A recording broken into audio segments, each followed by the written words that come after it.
Coach Brandon here today, and we're going to be talking about one of my favorite deadlift variations to address very specific issues. It's going to be the half-tempo concentric deadlift. Pretty odd naming exercise, but it really does help with some specific issues within the conventional deadlift predominantly, but also with the sumo deadlift at times as well. You'll see it quite often where individuals just have this large forward motion coming off the floor of their deadlift. Even though their positions are pretty good, they just feel the need to be really explosive. So when they go to, say, conventional deadlift, they oftentimes do something like this where they go forward and then they go backward. All of their weight shifts to their toes, and it's a habit that's really hard for them to get out of. Even some individuals create pretty good tension and have decent start mechanics, but they always have this forward motion. And it's really common with individuals that have like an athletic background and are really kind of pride themselves in being elastic and explosive. And the way they deadlift typically is in a very explosive manner. But to teach them how to slow down and keep better body mechanics, I really like the half concentric tempo. It's kind of an odd exercise, but it actually pays huge dividends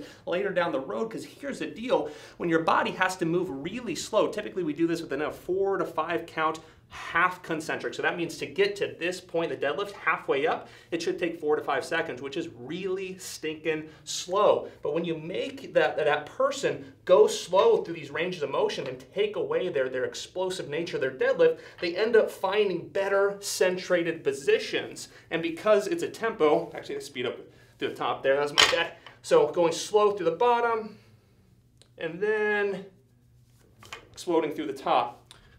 So typically when you make them go slower through that first half, it really makes them be more aware of their positions, getting much better stack positions, much more advantageous positions. But furthermore, it starts to develop that pattern of realizing that they can go slower, and it starts to develop that pattern of finding better positions in their start position, which is paramount in the deadlift, because when we have that forward motion, it really hurts your ability to handle load, puts a lot of unnecessary stress on that lumbar spine, and does things we don't necessarily want.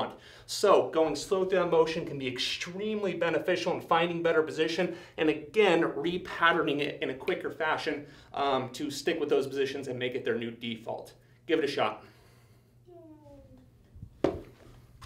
Woo.